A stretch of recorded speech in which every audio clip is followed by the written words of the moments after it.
Our Mother Tongue by Dr. Jose Benson. If truly a people dearly love, the tongue to them by heaven sent, they surely yearn for liberty like a bird above in the firmament. Because by his language, one can judge a town, a valuing kingdom. Unlike any other creative thing, every human being loves his freedom.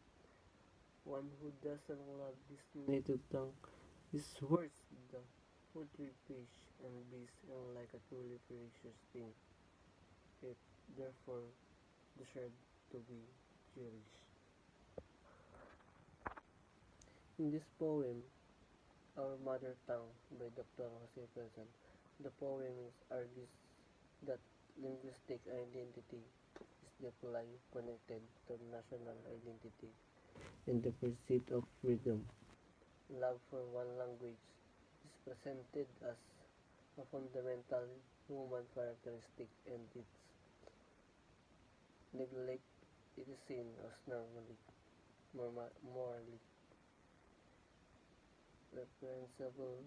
The poem suggests that valuing and preserving one's language is crucial of maintaining cultural identity and striving for liberty. It's a powerful statement about the importance of language in shaping a people's sense of self and their aspiration for freedom.